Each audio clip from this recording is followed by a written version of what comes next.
पूर्णमिदं पूर्णात् पूर्णमुदच्यते पूर्णस्य पूर्णमादाय पूर्णमेवावशिष्यते।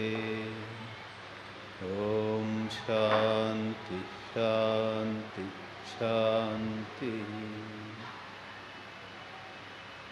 गंगातरंगरमणीयजटाकलापं गौरीनिरन्तरविभूषितवामभागं नारायणप्रियमनङ्गमदापहारं वाराणसी पुरपतिं भज विश्वनाथम्।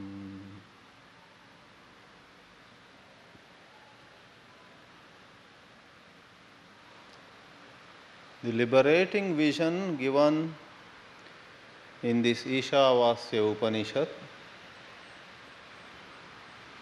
is the revelation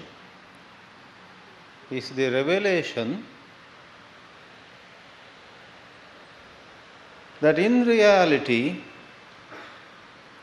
the divine alone is outside and inside. In last two lectures we attempted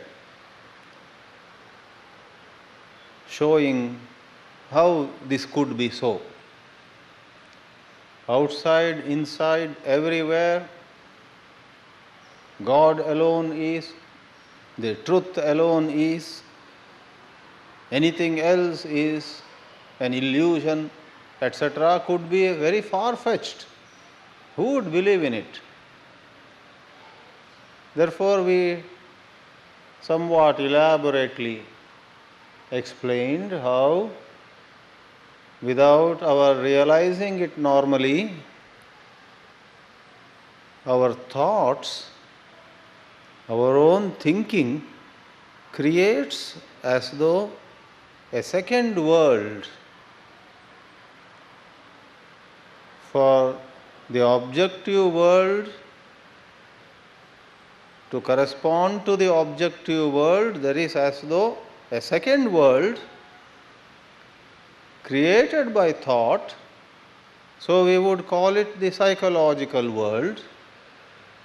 And if you and I find pain, sorrow, injustice, unfairness, ugliness, disorder, and so on, the Vedanta has this to say to us, that it is all in this psychological world.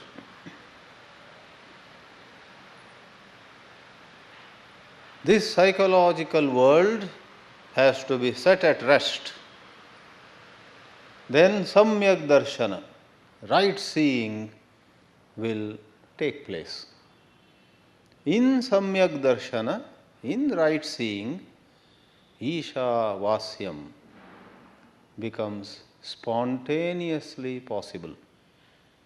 To see the divine everywhere becomes natural.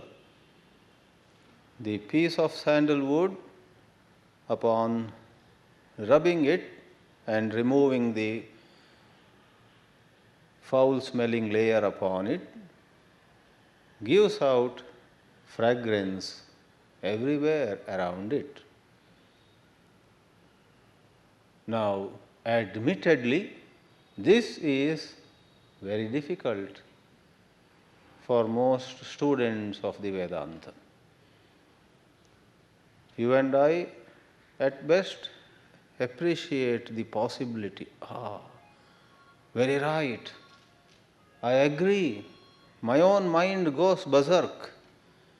Yes, I do accept, if not fully, to an extent at least, I accept responsibility.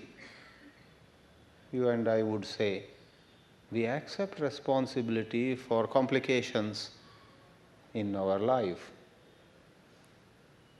To an extent at least, we have said what should not have been said. and we did not say at times what should have been said. So, to an extent at least, our miseries are self-created. Honestly, you and I accept. But where is the way out? Even after admitting that, again errors take place at our hands, and more of reactions within us take place, more of conflict arises. There are some students of Vedanta who get frustrated with the Vedanta itself. They say, before I studied all this, my life was simpler. Now, after studying all this, I am feeling more guilty than before. Earlier, at least, I made a mistake and I never had a second opinion about myself. I looked at myself as just an ordinary person. Now, the Vedanta has made me believe that I am divine and I am supposed to be divine. And at the hands of someone supposed to be divine, something wrong took place. Something wrong happened at my hands. This becomes quite terrible.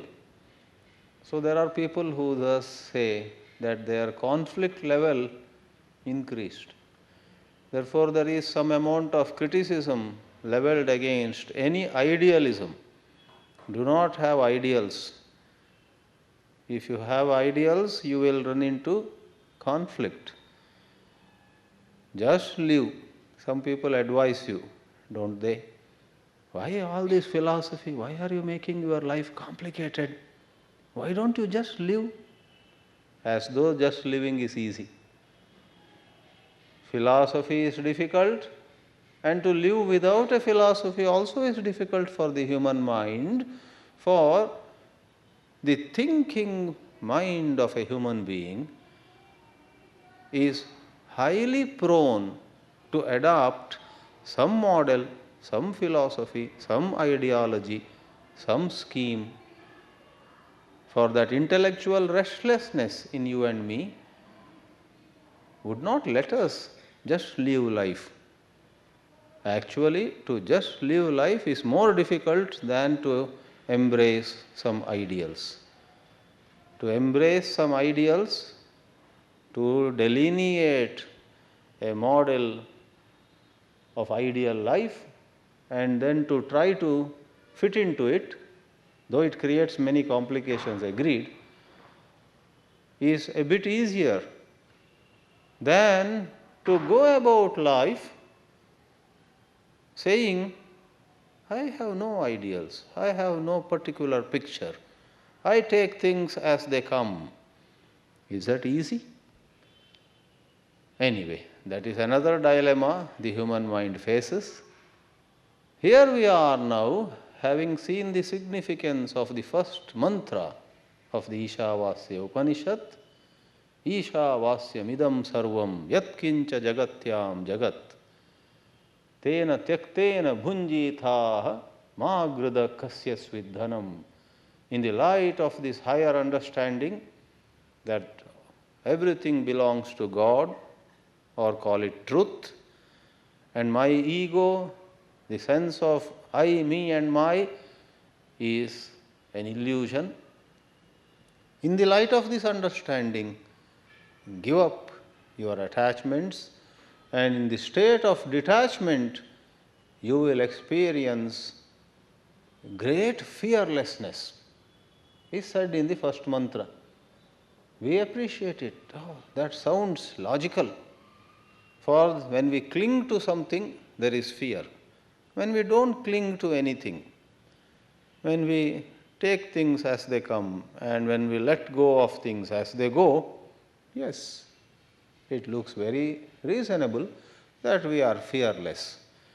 So, bunjithaha in the first mantra means protect yourself. Yesterday we explained, it means you will never be hurt. Psychological hurt is a forgotten chapter of your life if you have this self-knowledge. But after all this said and done, a large number of spiritual seekers find out, or rather realize, that their mind is just not ready to go by this vision. The mind, somehow or the other, is busy creating countless forms of divisions, ideas of high and low, good and bad, and so on. In other words, it boils down to this. Having the kind of mind that I have, this first mantra is not my cup of tea. So many a seeker would confess that way. And the rishis of yore knew it. In the Vedanta Shastra, this particular aspect of the philosophy is called adhikara vichara. Adhikara means eligibility, fitness. Just as you may have a very wonderful seed of a certain plant, you put it on hard rock. Will it strike roots? Will it sprout? Will it become a plant? Is anything wrong with the seed? No, the seed is excellent. But you have put it on hard, dry rock. Whereas, in place of that rock, if there were to be fertile soil, soft soil, good amount of water, sunlight, everything available, then put the same seed. The seed is the same. Now the soil is different. Instead of rock, shila, now you have good soil, mritika.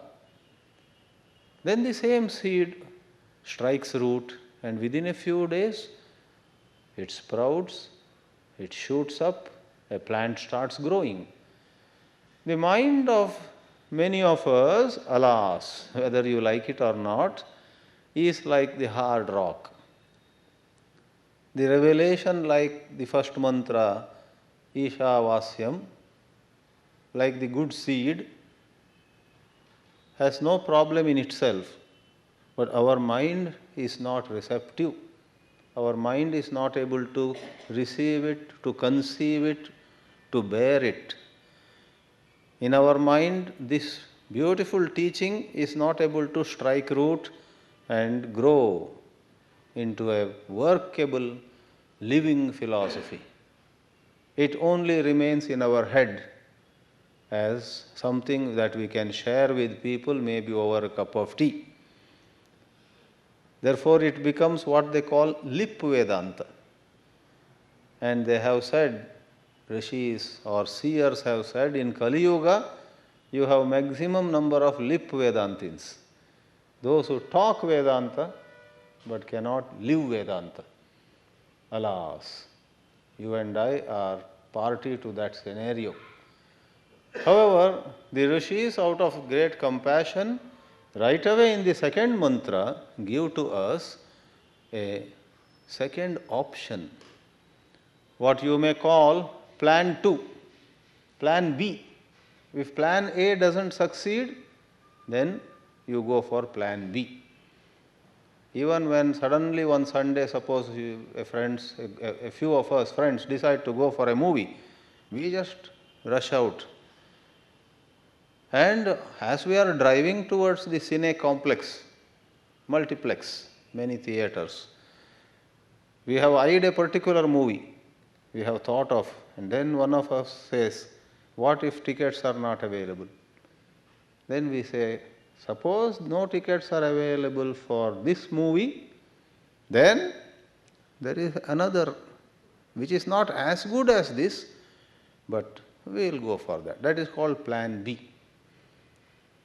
Your young sons or daughters also have plan A. If I get IIT or some other,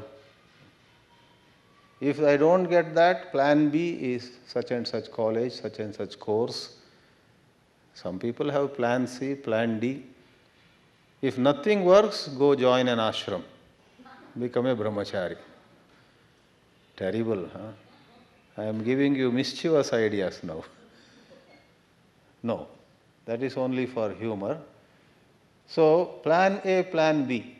In the same way, you and I are not able to have this liberating vision, then are we condemned to some kind of eternal suffering?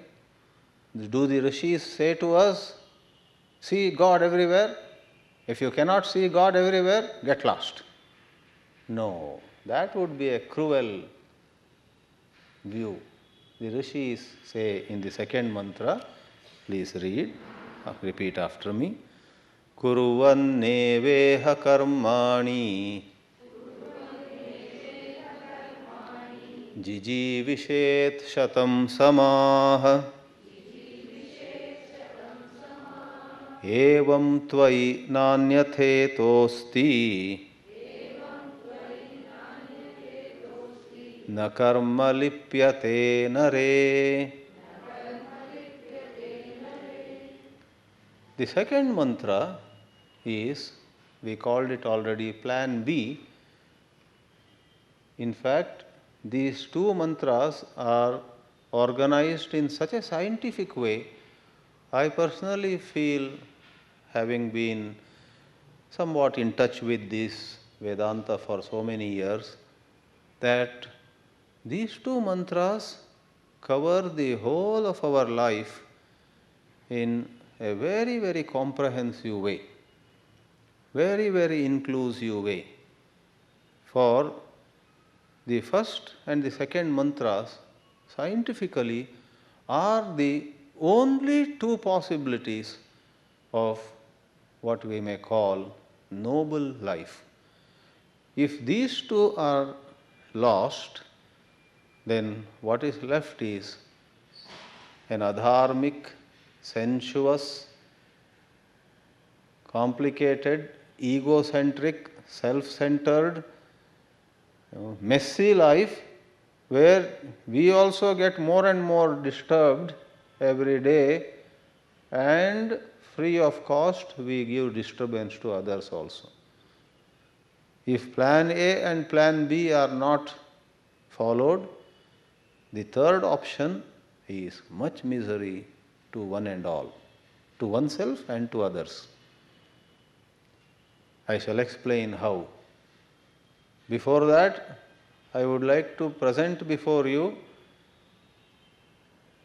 a one-liner for mantra 1 and a one-liner for mantra 2 as a summary. The mantra 1 makes a demand from us, and the demand in one-liner is, be free of ego. That is the demand. Don't be egoistic. Be free of the self. Don't be selfish. Forget it. That is the demand. And to be free of ego is extremely hard, for we are in every breath of ours egoistic. The self-interest. Me. What will happen to me? Where will I be? Where will I figure? Suppose I were to be amidst you there, and somebody had taken a group picture, and that picture were to come tomorrow in Times of India, and I take the Times of India June 17 edition, and the audience in Ishavasya Upanishad lecture at Ambedkar Hall, you know what I would do? Oh, really? Group photo has come. And I would look, where am I? And suppose, like them, I am sitting in a corner, and the photographer, terrible fellow, has covered everybody and left out that row, and I am there. Then, for respectability in front of my friends, I would say, very nice, picture has come very well. But inside me, I am grinding my teeth. सबको cover किया, मेरे को क्यों छोड़ा? मैं भी था उधर. I was there. Again and again I see the picture. Where am I? Where am I? Without me, the whole world becomes meaningless. That is how every one of us thinks. The whole world has, it doesn't mean anything to me. If there is, it is me. That is how our thinking goes. It is me that makes the world meaningful. Without me, let the world get destroyed. Let the world get powdered. So what? We may not use such cruel language, but look into your heart and see. It is there. So the one-liner for the first mantra is, be without self, too high a demand. And the one-liner for the second mantra, which we just now read, is, keep your ego under check. It's not elimination, but it is under check. Keep yourself in the back seat. Keep your ego on the sidelines.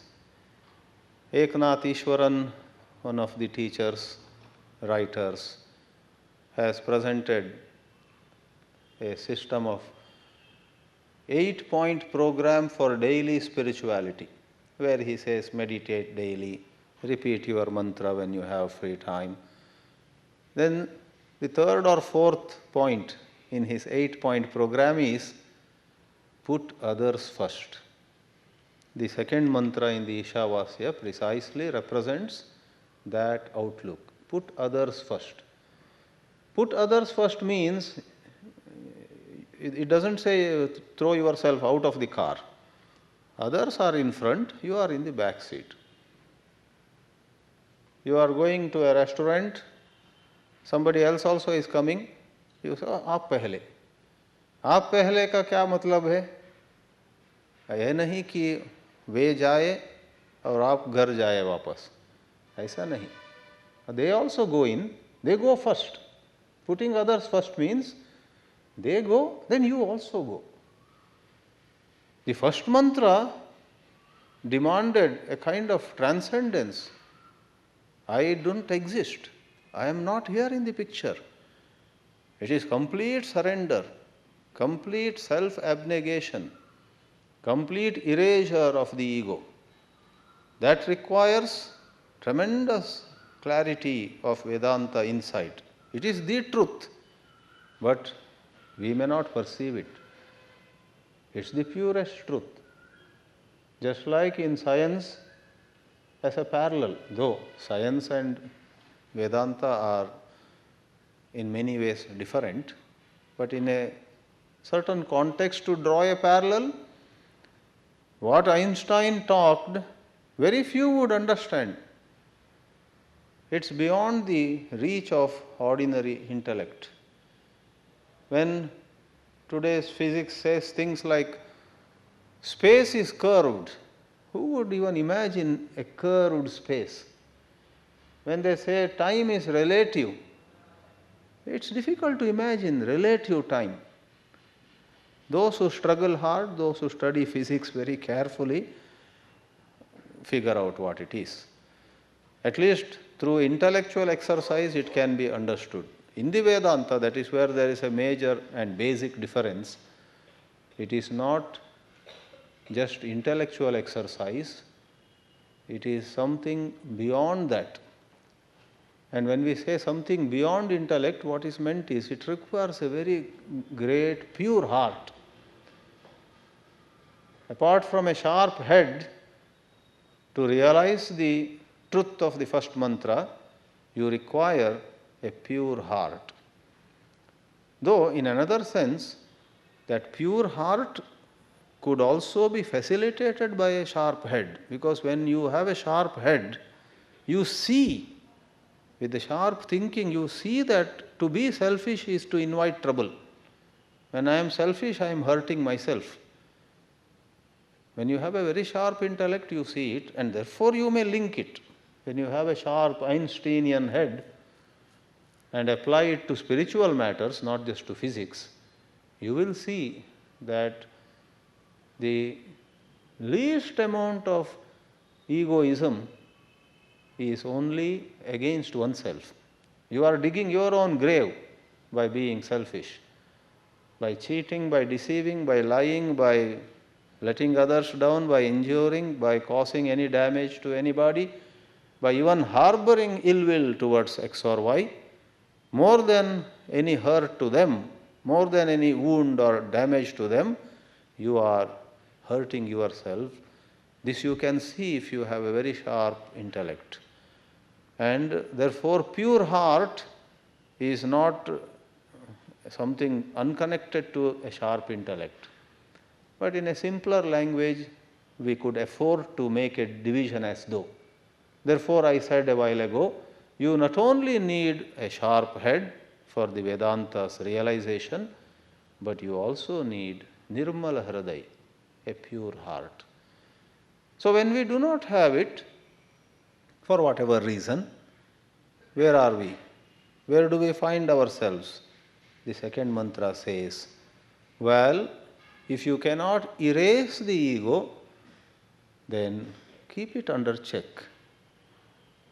Erase the self, mantra 1.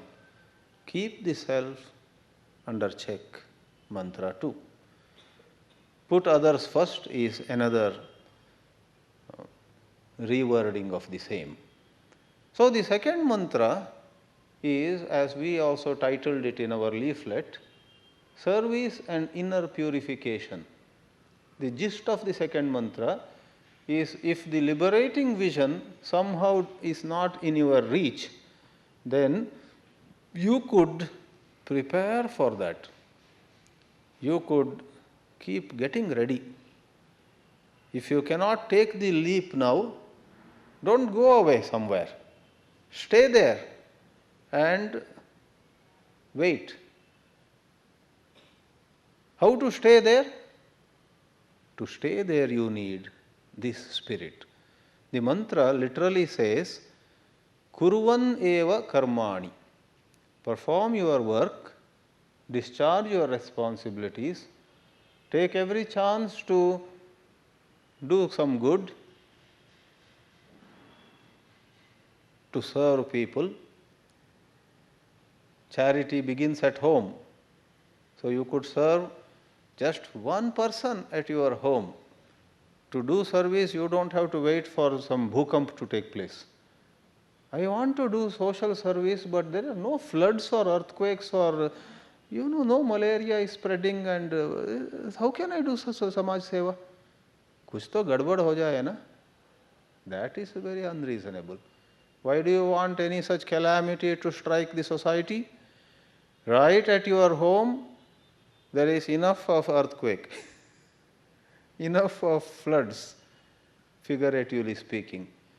Right in a small family of 4 or 5, father, mother, 2 or 3 children, there is enough psychological disturbances. Sometimes father, mother have 2 children, both of them are bright, both of them are doing well at school, both of them are bringing trophies. Even there is scope for nishkama karma. You think bright people have no suffering? Sometimes they have greater heartburns than, weak students. They have, because their goals also are high then. They set higher goals. And there is comparison. Both the children, as an example, are doing well, but one of them gets the so-called coveted course or later job. The other one also gets job, also gets married, but the other one, second son, maybe suffers from, I did not get as good a job as the first fellow. So he is unhappy. So suppose you are the mother or you are the father, even to help the second son come out of any sense of loss or failure, etc., and to help the first son not get into the trap of egoism, pride, or some other complex. Sometimes when you succeed, you may get into a complex. To get into a mental complex when you fail is very, common. Sometimes when you succeed also, varieties of complexes can catch hold of you. in life, to have a plain mind, a simple mind is very difficult. Therefore, without floods or earthquakes, without malaria or typhoid spreading, what is that? Plague. Some time back Surat had, right? Plague. Without all these natural calamities or some other epidemics and so on, even in a family or in a little organization which seems to be doing extremely well in the eyes of everybody, there is scope for great amount of seva.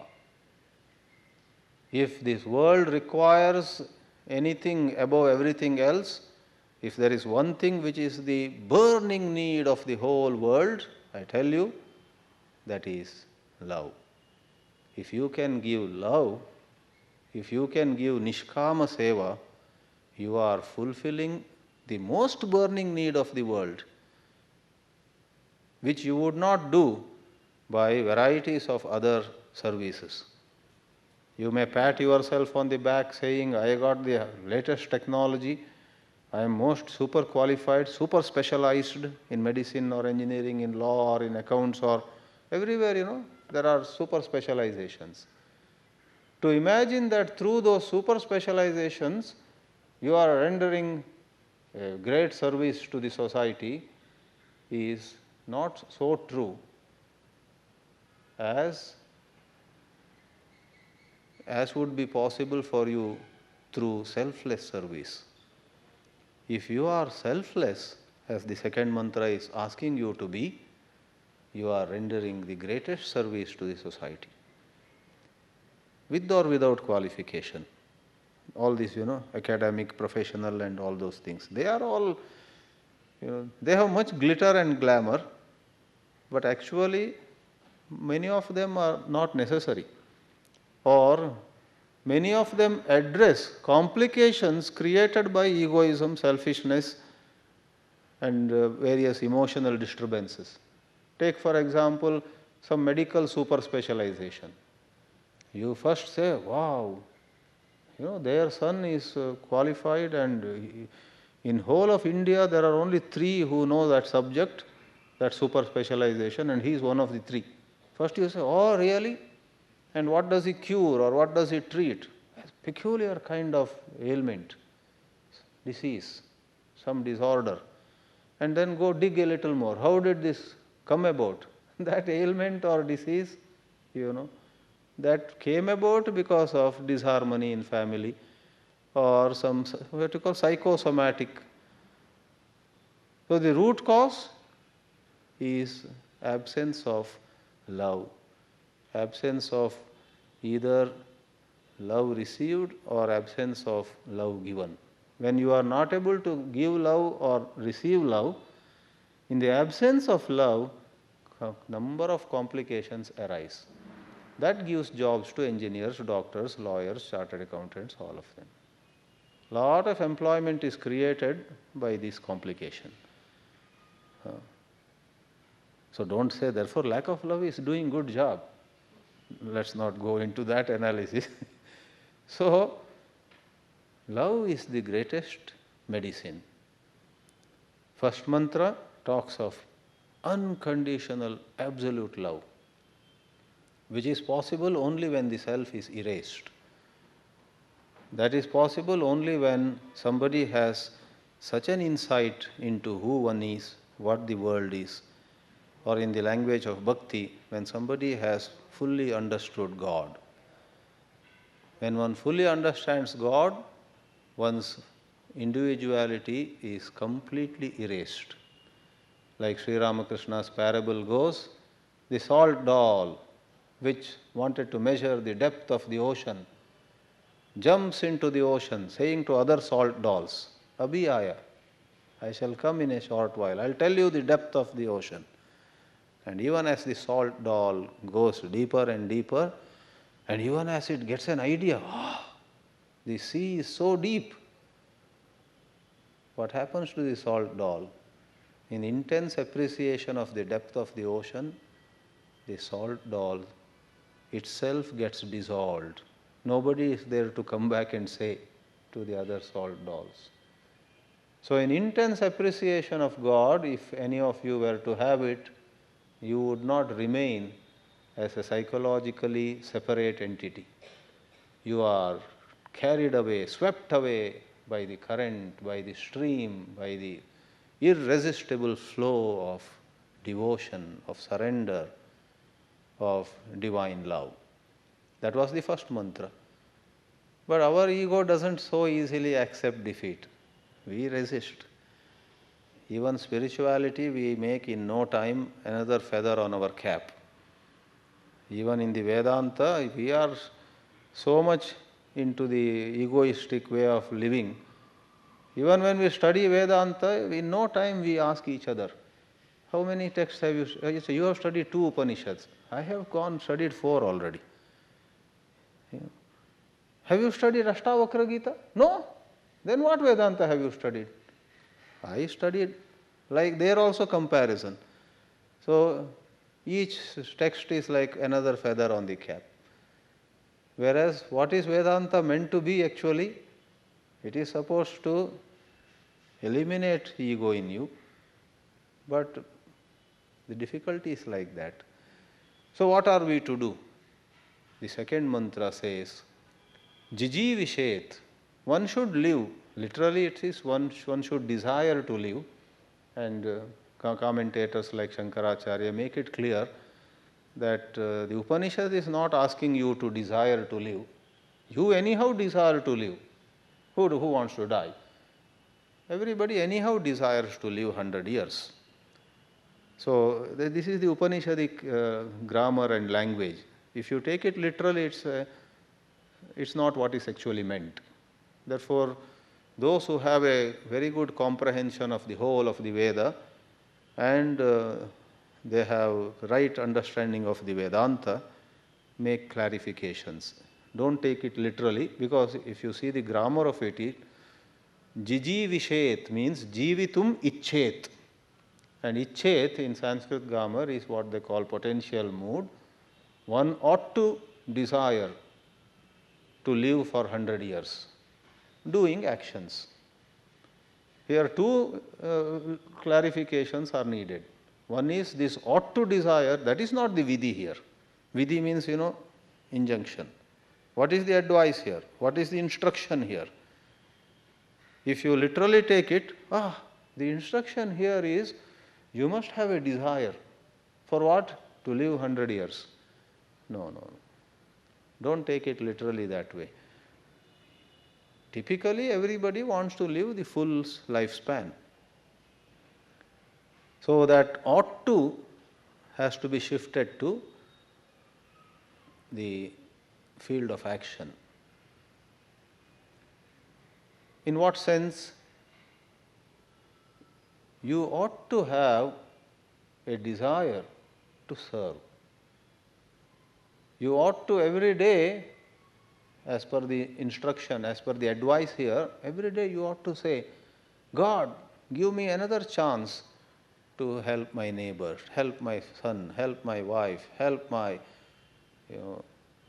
son, whatever, to be of service. Give me more and more opportunities to be of service. One should wish.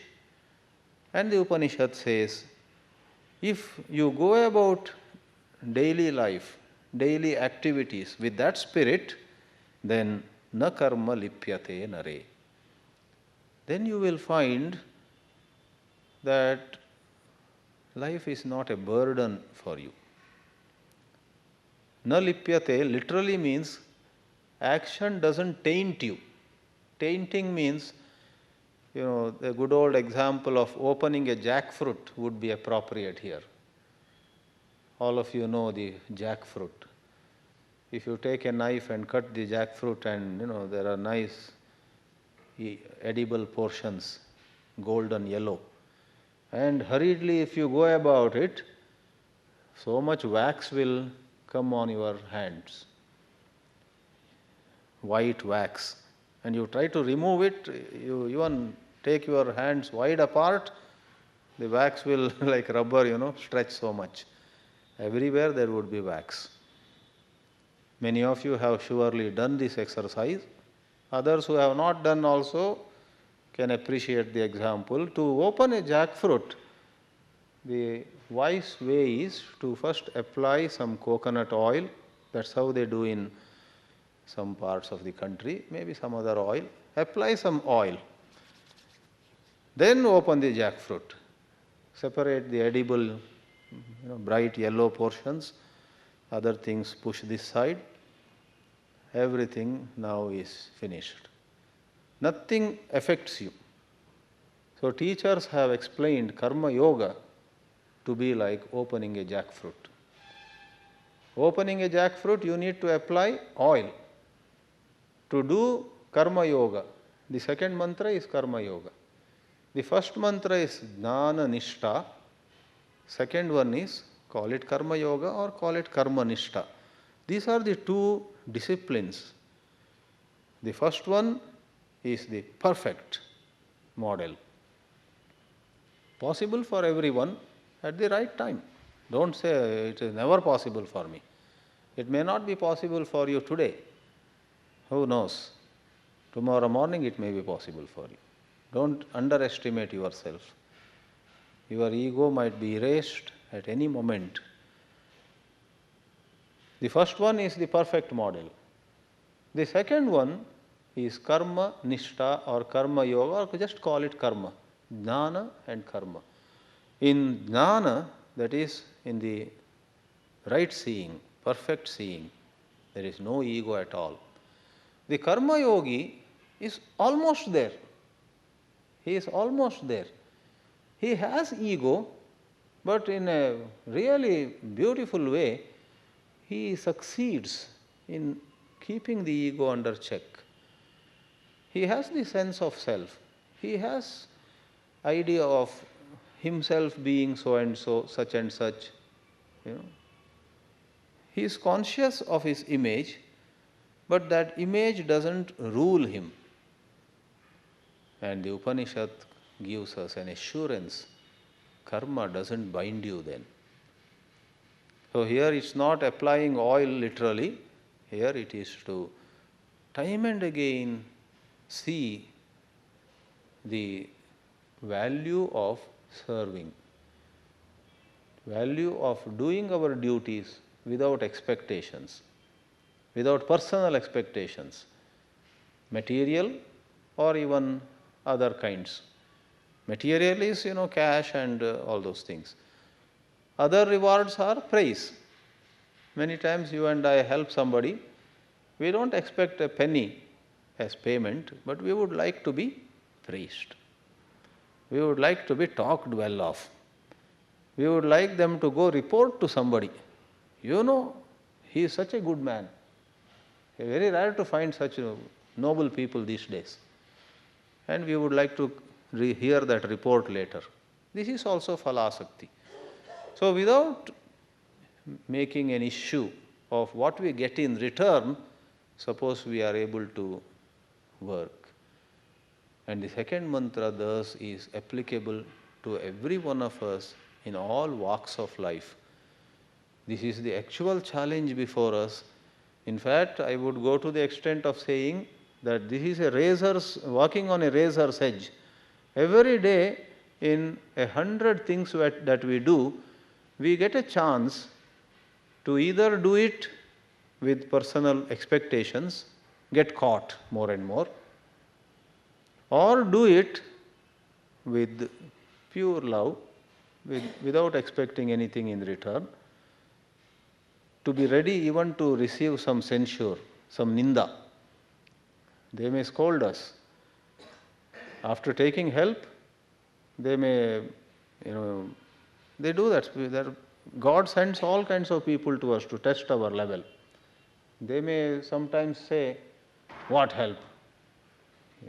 After coming to you, my whole future is ruined.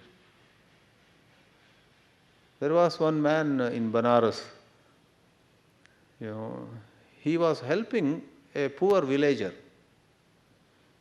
And, he was trying to educate that poor villager's children.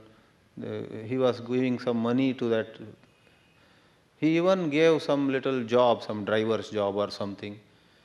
And after 2, 3 years, somehow this man had to leave Banaras. He had to go away. He has transferred to Bombay or something. So he called that villager and said, look, I am now leaving. I tried my best. When I was here for 2 or 3 years, I even helped you. But now I cannot do anything more. I myself am going away to Bombay. And even now he gave some 5,000 rupees also to that villager. That villager took it and said namaskar and all that. But later we came to know that that villager went somewhere and left and right criticized this benefactor. Why? That villager was saying that I thought he would arrange a permanent job for me in Banaras. I thought he would arrange this and that. Now, I made a mistake coming to him 3 years ago, because now I am neither at my village nor in Banaras. He was from some small village. So rather than being grateful to all that this man had done for him, he actually, with all conviction, started saying, he was convinced about it, that this so-called benefactor actually ruined his future by not settling him properly anywhere. See how people look at it. And when this man who got transferred to Bombay came to know, he was quite pained, quite hurt. What? He is talking like that about me? Over the 3 years, how much money I gave from my pocket, and I had him as my driver and all that. But that man says, no, he ruined my future. Now I have to go back to my village. Now, he did not give me a permanent job or such. So they have their own expectations. And this can happen to anybody, anywhere. Somebody who receives help, you think you are helping him. But down the road, that person might even brand you as someone who harmed him, not benefited him. Are you ready for it? If you say, oh my, fine, fine. If you can remain unhurt. See, the question of being unhurt comes in this also. In the first mantra also it comes. First mantra, there is nobody in you to be hurt. That's the dazzling, that height, dizzy heights of wisdom. In the second mantra, there is somebody, there is an entity, there is a me, there is a sense of I. But the beauty of it is, this sense of I is so mellowed, shall we say, it is so soft, it is so mature, it is so refined. I use the words mellowed and soft. Maybe you would wonder why I call it mellow and soft. Maybe I should take an example as some saints like, I think Mata Amritanandamayi used it in one of her lectures. When a hurricane, or when all those, what do you call them? Chandamaruta. Hurricane, or in India, what do we call? Cyclone, that's the word, yeah. East coast, India, many times it comes, Orissa and all. When cyclones come and hit the borders, hit the shores of a country, like our Orissa, Bengal, recently Kolkata had, West Bengal, some portions. When the cyclone hits an area, electric poles, many trees, many huge structures all fall down. But some grass, they survive because against all those winds at very high speed, they softly bend. And they remain bent for quite some length of time. And when everything calms down, again they are up and swinging. They are swinging and singing.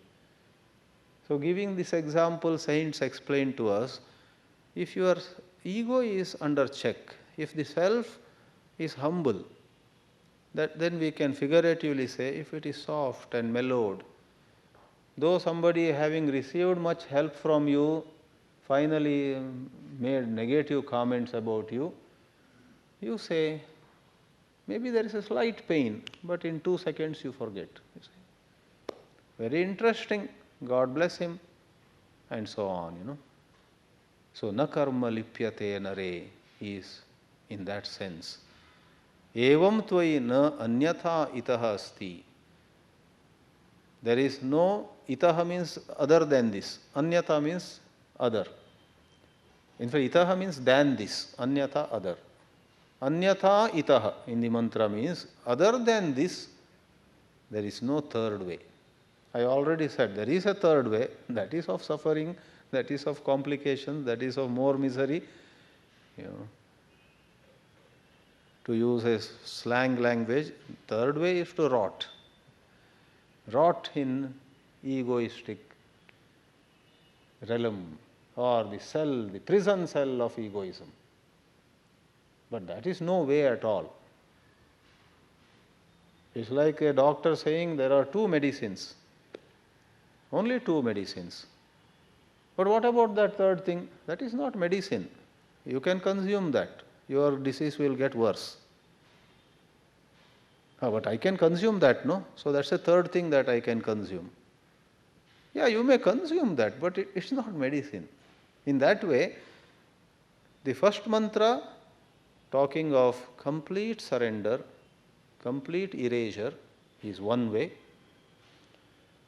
And second mantra, talking of being humble, being service-minded, being patient, and every day you and I have a chance.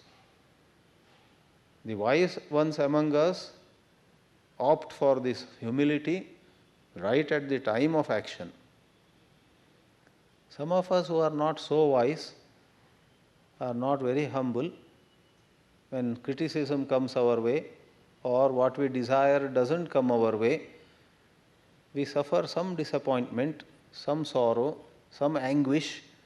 Then if we have done all the satsang, we suddenly realize, oh, why am I taking it to heart? So, after suffering a little at least, that's also fine, you shake off that kind of turmoil from inside. It's possible and it's very beautiful. It's very relieving. For a moment you are egoistic, you boil. What? That man said this about me? But even as you say that, of all your satsanga studies as though whisper in your ears, hey, why are you so reactive? You should act, not react. Oh yeah, I am reacting. You feel bad about your own reaction. And you sit quietly. You calm yourself. You compose. It's possible. In fact, that could be a sub-variety, a variation of mantra 2.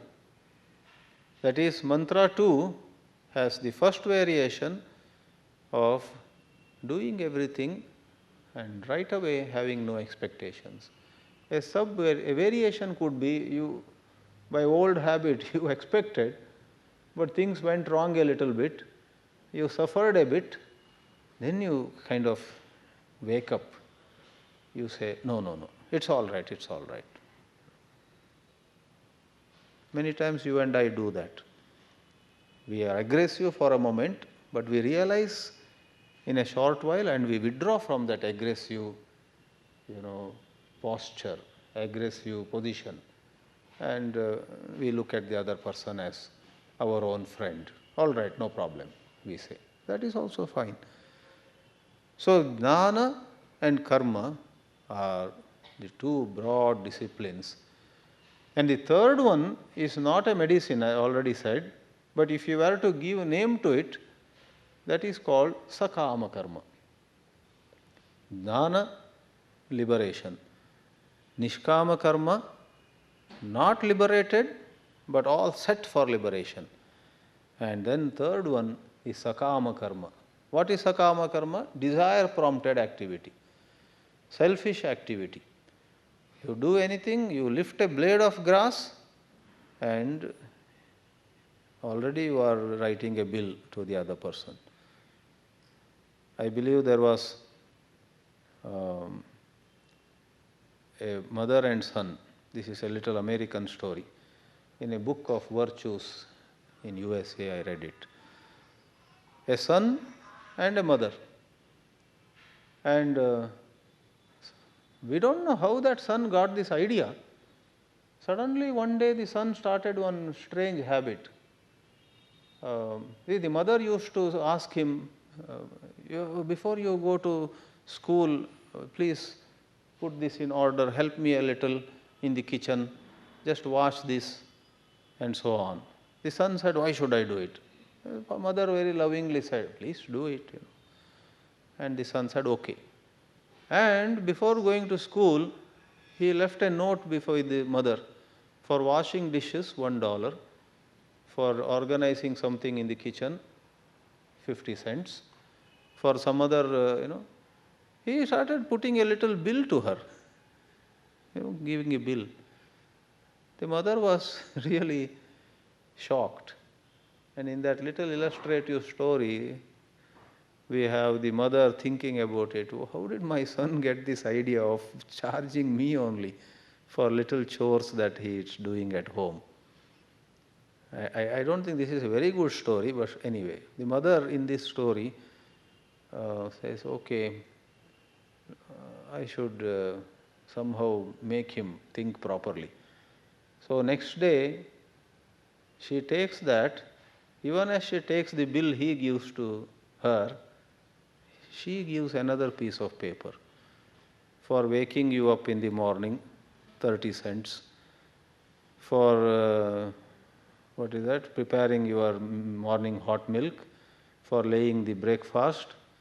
For helping you wear your shoes. The mother is doing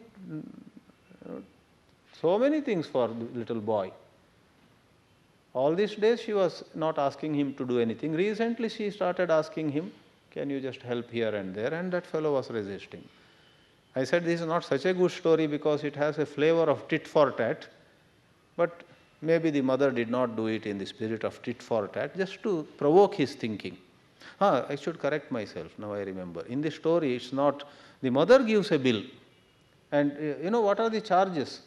For waking you up, charges nil. For giving you hot milk to drink, nil. For preparing breakfast, nil. She gives a long bill, but charges are 0, 0, 0, 0, 0. Yeah, that makes it a little better, a story with a better flavor. Yes, that is how it was. I didn't remember very well. What others do to us is their duty, and what I do to them is as though a great favor. So we expect results. So in countless ways in daily life, every one of us, as I said, walk on this razor's edge. Very, very careful we need to be, otherwise we get hurt.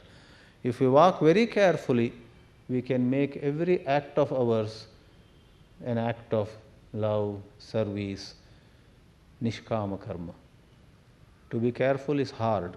The moment we become careless, we slip a little, we become selfish. Result is, therefore it is razor's edge, we get hurt. We get terribly hurt. Yesterday I said, in Bangalore I met one very senior retired IAS officer. He is about 77 or something now. He is literally depressed. Day and night he is worried. Why? His own son removed him from some managing committee of some trust which has some temple and all that. His own son. Because he was so attached, till his last breath he wanted to be at the helm of affairs. He had identified himself so much with that trust which he had launched. What for? You, as a retired IAS officer, with your influence, with your knowledge, with your contacts, with your powers, took a piece of barren land outside Bangalore, some 20 acres he had taken, and you turned it into a beautiful complex of temple and some art, dance, so many things happen there. So that is enough for you to feel happy. You have done, you headed it for 15 years or so. But then attachment, that is sakama karma. His son came up, he only included his son in the committee.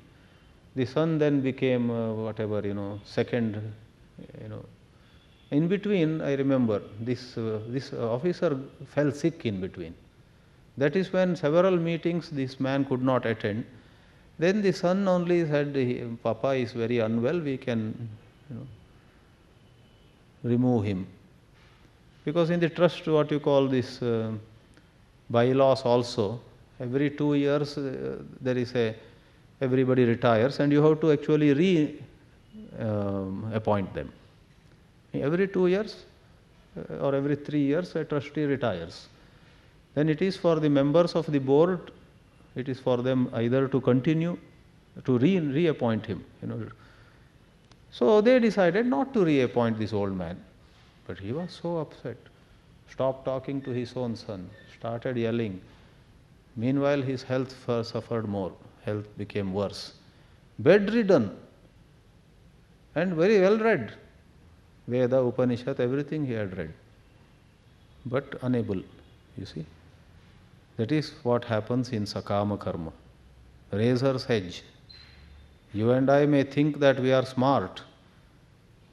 In sakama karma, we think we are smart when we are at the helm of affairs, we are taking decisions, we are signing documents and checks and this and that.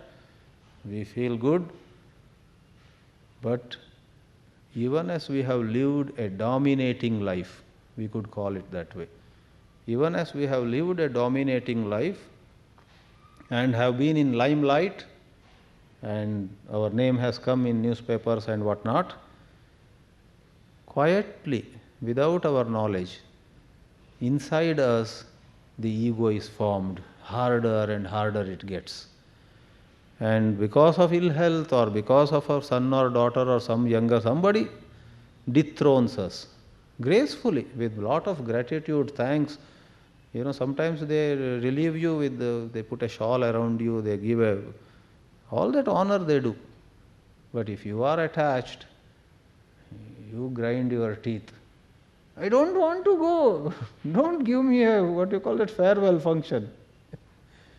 For some people, farewell function is like a big punishment because they lack the spirit of detachment.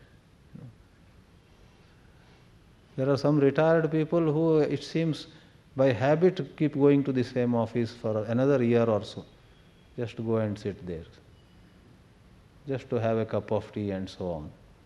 They go there because they are so used to it. Or in the light of this example, I may as well say this selfishness is nothing but a funny habit.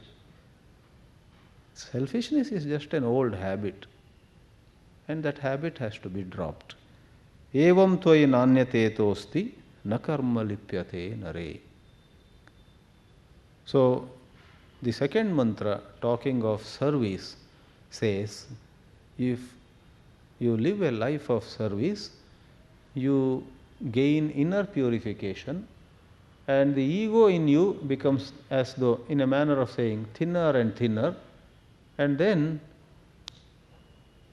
one fine morning you will see that the ego is false. First mantra becomes a reality. The ego is false is the upshot of the first mantra. In the second mantra, the ego is real, but keep that dog under leash. Keep the dog called ego under leash. Don't release him. It will be a trouble to everybody.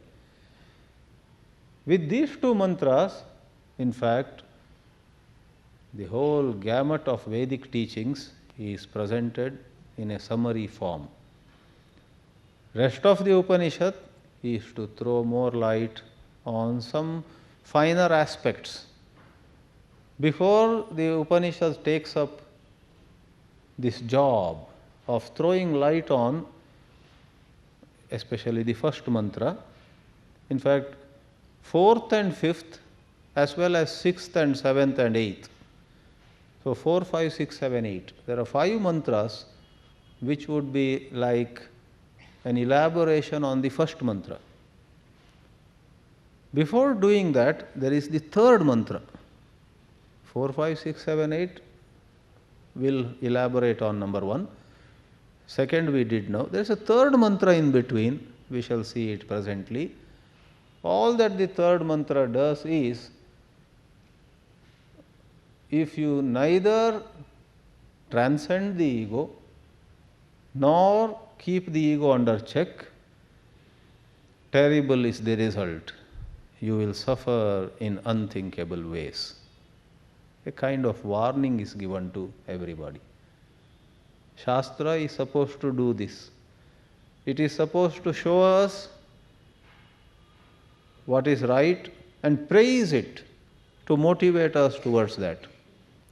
The Shastra engages itself in showing what is wrong, and then it criticizes it. It dissuades us from going there. This is right, and if you do the right, glorious are the results. And this is wrong, and if you do the wrong, many are the ways in which you suffer. In this way, the do's and don'ts. So we see the third mantra presently, warning us against living a selfish life. Asurya namate lokaha andhena tamasavritah tanste pretyabhigachanti ye ke chatmahano janah. It's a simple mantra. In a way, we have already commented upon this problem of sakama karma. Atmahano janaha. Look at the last 2 words of the mantra. People who don't bother to realize their Atma, true nature, who don't bother to realize it on the level of the first mantra, where it is complete identification with the pure self, or on the second mantra, that's a 1 notch below, which is you don't identify yourself with that pure self, but by keeping your ego under check, you are pretty close to it. We said already, the first mantra is the perfect picture. Second mantra is pretty close to it, about to jump into it. Like the salt doll's example, the first mantra is a description of the salt doll which has already gone 25 feet into the water. It has lost its shape, it has lost its form. Salt doll अब है नहीं, समुद्र में एक हो गया. The second mantra is of another salt doll which is by the seashore, which is rolling up its sleeves and says, I'll jump now, I'll jump now. It's not jumping. But the saving grace is it's not going away also. It's just there. And one day it will say Har Har Mahadev and jump. Definitely that is far better than being far away. If you are far away, then you have no chance of realizing truth. So you are one with truth, or you are about to discover your identity with truth. Those were the 2 mantras. And then suppose you are neither into the state described in the first mantra, nor anywhere near the state described in the second mantra. You neither care to be selfless, nor care to try to be service-minded. All you want is more and more of egoistic gratification. The Ravana character, the Duryodhana character, as we have in our epics. So, kya hone wala hai? What will happen? The old mantras of these Vedas have their own language. It says, such people who refuse to pay heed to any good advice they go to such realms, such zones, such spheres, such areas of existence, which are, to use a poetic expression, tamasa avrataha, enveloped in darkness. Andhena tamasa avrataha, one more adjective, blinding darkness. That means thick darkness. They are lost souls. This is to condemn, totally condemn selfish living. They are called Atmahano Janaha because they have, not actually, but practically it is as though they have killed the self. You and I use such language, sometimes when, suppose there is a beautiful bhajan sung by Lata Mangeshkar, and one of us, before a big gathering, somehow we got to go on the stage, 500 people are in front of us, and we try to sing that song. And we make mistakes, music is wrong, tune is wrong, words are mispronounced. Then isn't it true in all languages there is a way of saying, oh, he came on or she came on the stage and murdered that song. You cannot murder a song, literally. I mean, Lataji's CD is available. It is as glorious as ever before. Lataji or any other. The song sung by expert singers is available everywhere. But still, in a manner of saying, when you express your disgust at this man or woman who came on the stage and started singing that beautiful song but totally messed it up, you say, he murdered that song, right? It is singing, or it could be sometimes some translation. It could be even some commentary. In a haste, suppose somebody writes a commentary on Bhagavad Gita. I have been in Banaras for 6 years. I have learnt some bad language also there, Hindi. They use the expression ulti seedhi. And I always wonder with my mathematical background, they should only say ulti. Why do they say seedhi? They say if somebody talks, he talks irresponsibly. They say, oh आया था शाम को, कल आया था और इतनी उल्टी सीधी बातें बोलकर चला गया. So I wondered, they should just say इतनी उल्टी बातें बोलकर चला गया. सीधी कुछ नहीं थी उसमें. But that is how the idiom is. उल्टी सीधी means जो कहना नहीं चाहिए, जो गलत है, गलत बातें, wrong things. So suppose I write a commentary, on Bhagavad Gita and distort everything. What Krishna said was one and I write. So Banarasi log will say, ये क्या उल्टी सीधी commentary लिखे हैं इन्होंने? It's an ulti seedhi commentary. The Madrasi that I am would say ulti commentary. I will remove that seedhi. Some Hindi words are difficult to translate. Long back when I was starting learning Hindi, I had a difficulty. This they say aajkal. I said tomorrow, today and tomorrow. आजकल बच्चे खेलना बहुत खेलते रहते हैं. I translated, today and tomorrow children are playing. Then somebody said, नहीं, Madrasi, Hindi, don't murder Hindi. I am not from Madras, I am from Karnataka, but they call all South Indians Madrasi in North. In Delhi you go, Telugu or Kannada, Tamil or Malayali, they say, Madrasi hai.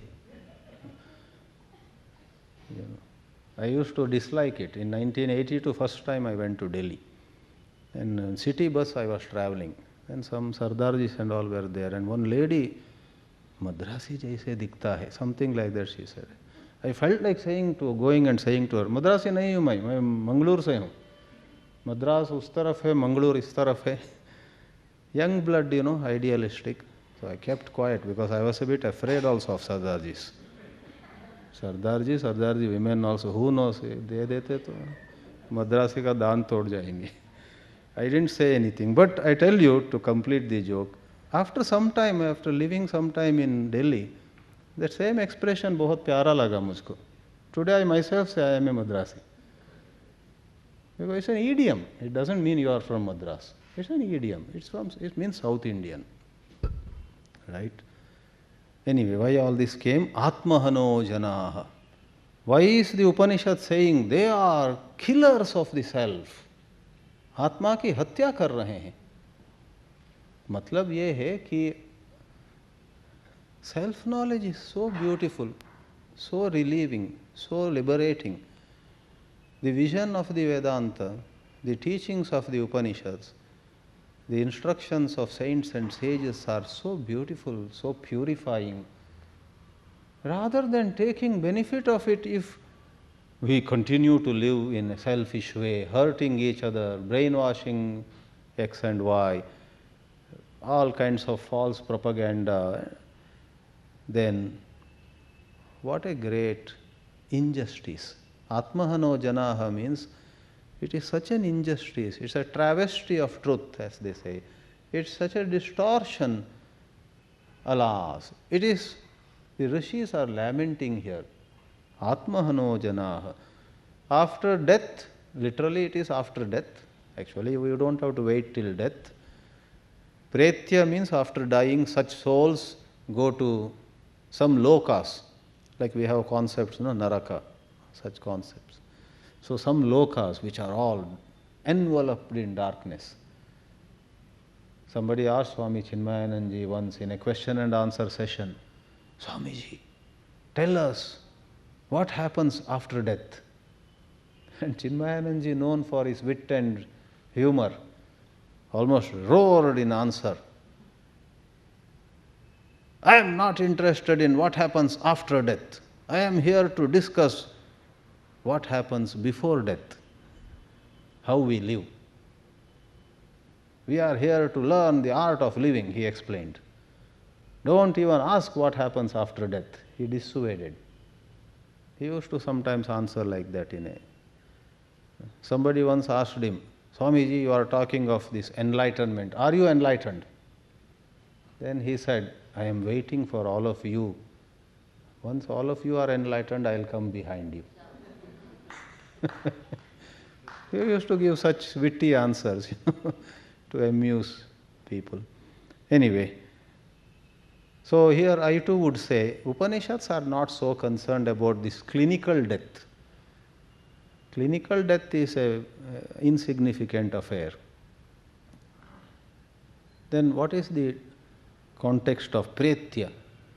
The idea is time and again moving from one moment of time to another, moving from one day to another, moving from 1 week to next week, moving from 1 year to next year, 2008 to 2009, 2009 to 2010. Where do they go? Alas, they go to more and more complications. They get more and more miserable, more agitated, complaining, blaming X and Y. Actually, the root cause of all the suffering in their life and cost to others in their life is because they do not go by either a life free of ego or a life committed to service. Neither service-minded nor free of ego. They live a self-centered life and therefore there is much misery.